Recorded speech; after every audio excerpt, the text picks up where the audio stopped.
Jordan Peterson, psychologist, philosopher, and now pop star. Tell the truth, or at least don't lie. That's a start.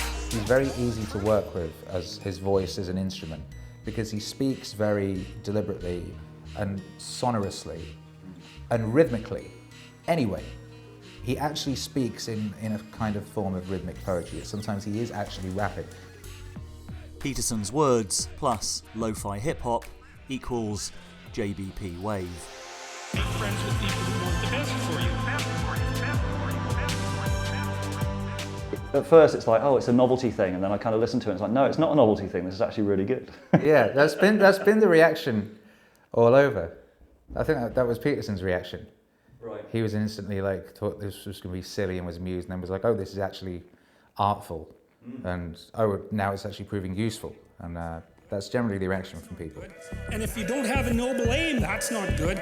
That's not good. That's not good. You have nothing but shallow. Interesting that you say as well that Peterson has a very musical or a very performative aspect to his speech, because he talks about performance or aligning yourself with the truth.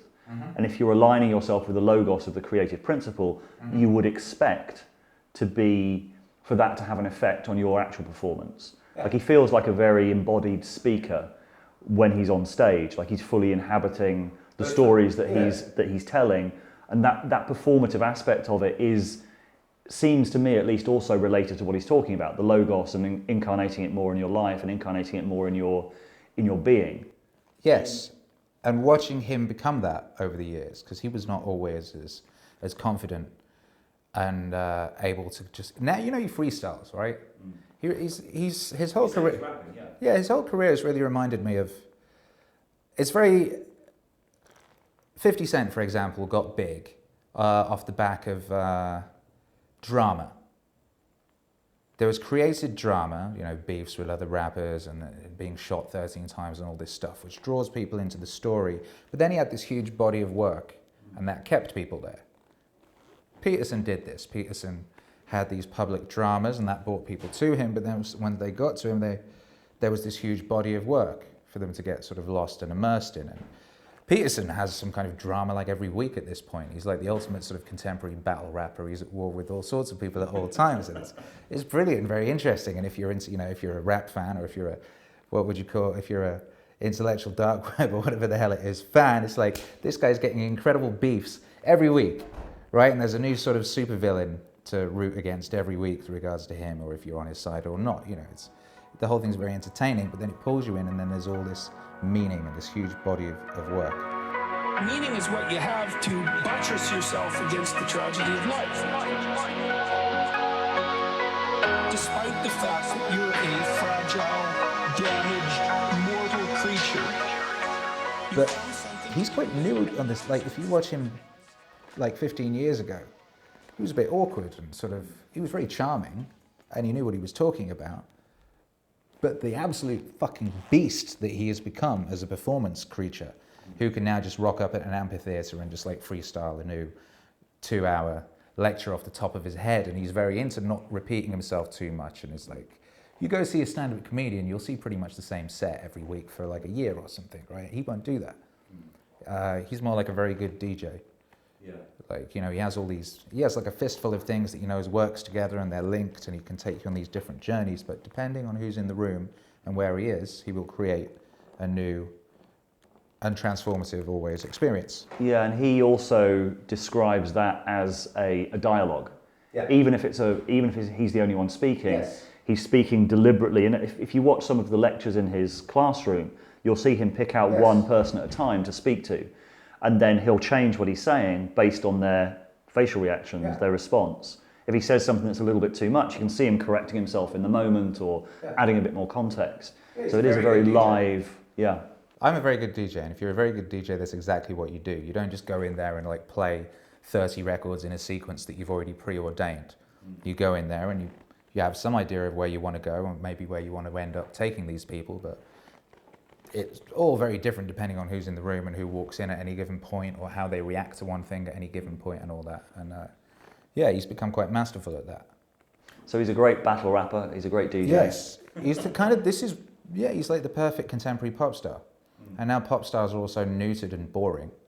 I've made a couple of documentaries about Jordan Peterson, including Glitch in the Matrix.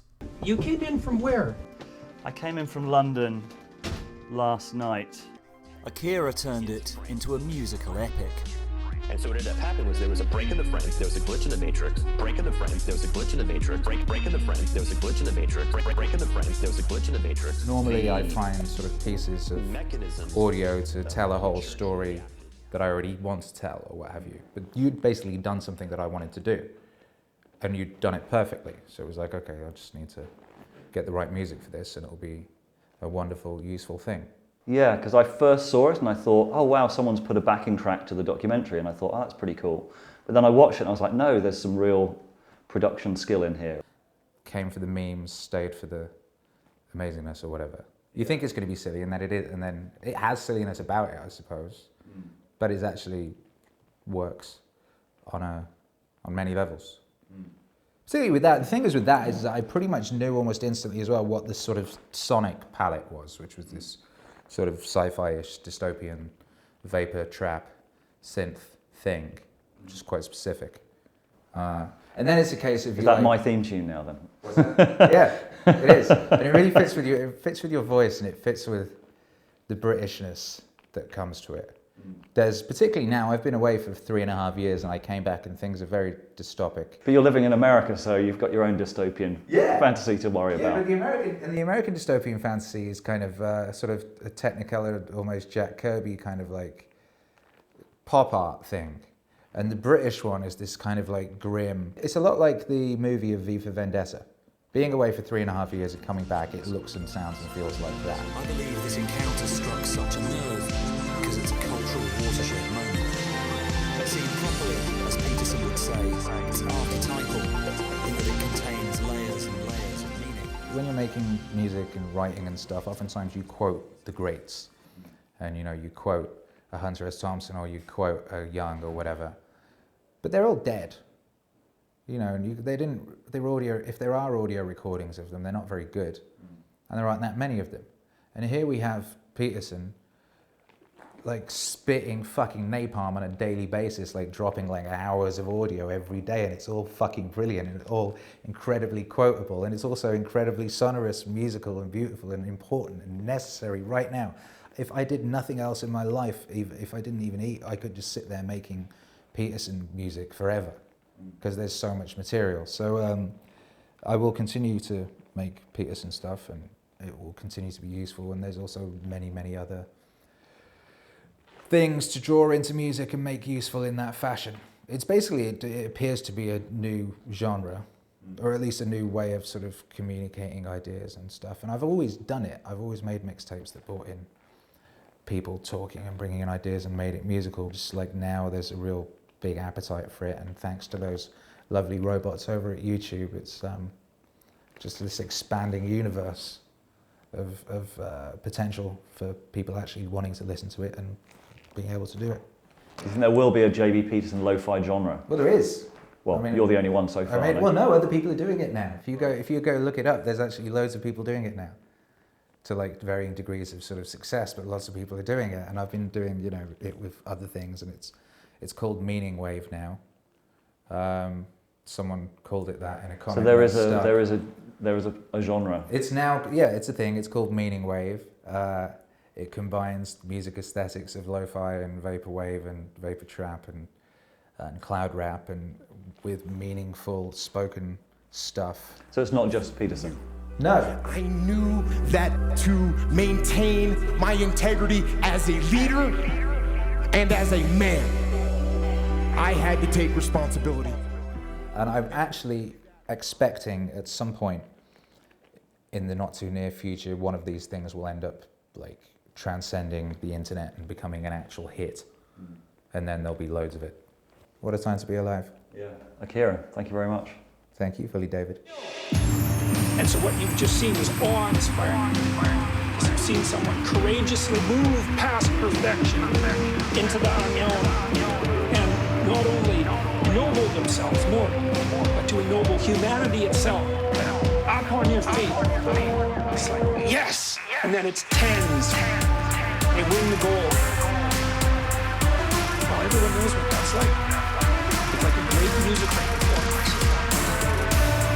That's being in that place where everything lines up.